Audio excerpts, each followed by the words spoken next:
आगे बढ़ने से पहले मैं ये चाहूँगा कि आप एक नरसिंह का मंत्र या एक छोटा श्लोक ऐसे कुछ हमारे साथ शेयर कर दो।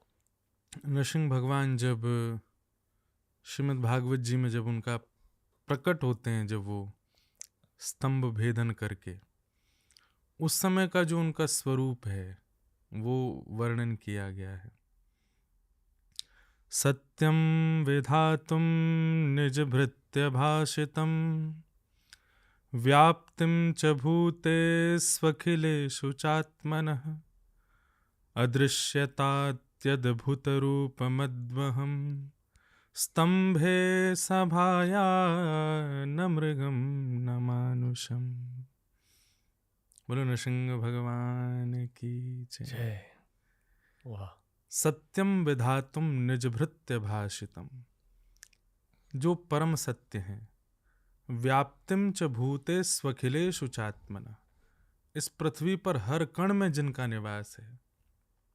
अदृश्यतात्यद्भुत रूप मद्वहम, जो अभी तक अदृश्य थे परंतु अब एक अद्भुत रूप में प्रकट हो गए। कैसे? स्तंभे संभाया न मृगम न मानुषम, खम्भ से कैसे रूप में प्रकट हुए? बोले ना तो शेर ही हैं और ना ही मानव हैं, दोनों का मिलित स्वरूप है, इसलिए उनका नाम है नरसिंह। ऐसे नरसिंह भगवान को प्रणाम। हमने अंधकार की बात करी, थोड़ी बहुत महाभारत की बात करी जी, पर बात करनी थी नरसिंह भगवान की।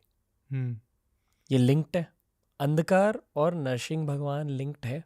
पर ब्रह्म परमात्मा हर जगह अंधकार के विनाश के लिए लिंक्ड ही है, चाहे वो नृसिंह के रूप में हो, चाहे वो राम रूप में हो, परशुराम रूप में हो, कृष्ण रूप में हो।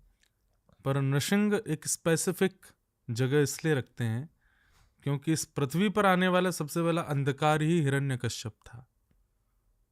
सबसे पहला राक्षस, मानसिक अंधकार जिसको हम कहें, वो हिरण्यकश्यप ही है, जिसके वध के लिए भगवान नृसिंह आए हैं। इसलिए हम ऐसा कह सकते हैं कि अंधकार से सबसे पहला connection linked up Shri Narsingh भगवान है। क्या आप 30 सेकंड के अंदर नरसिंह भगवान की कहानी सुना सकते हो? Let's try.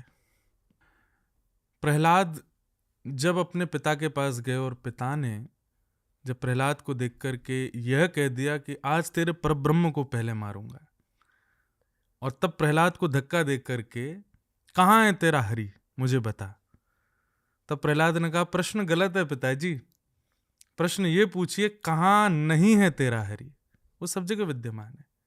खम्बायु अग्निम सलिलम महिम च, अच्छा सब जगह है तो क्या इस खम्भ में भी है? बोले हाँ है। तो ठीक है, पहले तेरे हरि को ही देखता हूं। ठाकुर जी वहां नहीं थे, पर प्रहलाद के विश्वास से जैसे ही खम्भ भेदन किया, भगवान नर हरि नृसिंह बन करके प्रकट हो गए। उन्होंने नृसिंह भगवान की जय। अब ये नहीं पता कि 30 सेकंड था कि नहीं, जो भी, पर हाँ हुआ तो। ओके, अब इस पूरी कहानी को खोल के समझाएंगे जी, हमारे कॉन्वर्सेशन के कॉन्टेक्स्ट के साथ। ओके।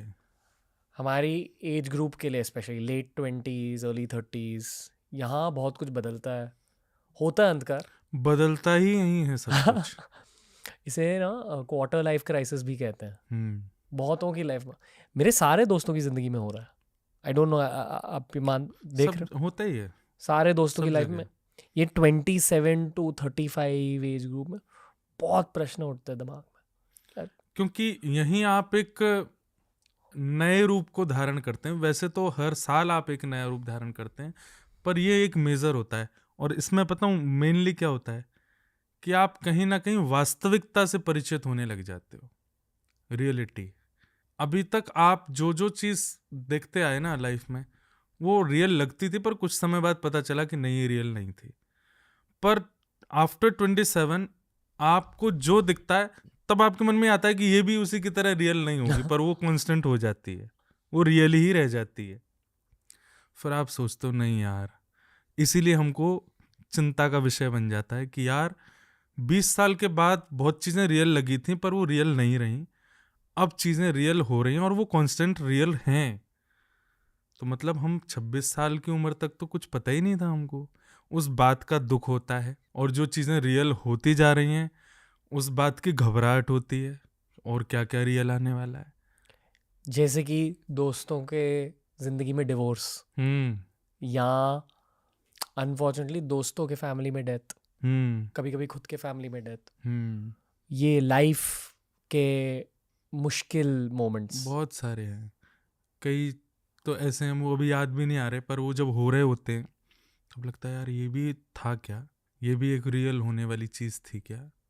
कहीं ना कहीं एक समझ डेवलप होती है कि आप वास्तविकता में आप अनुभव कर रहे होंगे, मैं भी करता हूँ, हर ईयर बर्थडे पर एक्साइटमेंट कम होता जा रहा है। अब वो पहले जैसी बात नहीं रह गई यार। कहाँ पूरे साल वेट होता था, अब तो इतने महीने रह गए, इतने दिन रह गए, और कुछ एक्सपेक्टेशंस हैं कुछ लोगों से कि वो मुझे विश करेंगे, घर वालों से है कि ये मेरे लिए ये लाएंगे। अब वो जैसे जैसे 26 क्रॉस होता जा रहा है वो एक नॉर्मल डे की तरह हो गया है। इवन नॉर्मल डेज भी अच्छे जा रहे हैं, वो नॉर्मली जा रहा है। हमारी भी इच्छा नहीं है उसके प्रति अब वैसी ही एक्सपेक्टेशंस रखने की। तो ये भी एक सच्चाई आती जा रही है लाइफ में। और कहीं ना कहीं आप सेलिब्रेशन भी जो कर रहे हो ना, वो भी एक एक्टिंग जैसी ही है। हाँ, दूसरों की, मम्मी के लिए, मम्मी के लिए, फ्रेंड्स के लिए, अपने लिए भी। लाइक चल ठीक है, वो है। अब कहीं कोई एक लड़का लड़की जो भी 25 का है वो घबरा रहा होगा, यार ये पॉडकास्ट मैंने क्या देख लिया, मेरा अगला बर्थडे 26 का होने वाला हूँ मैं। पर ये ट्रुथ है।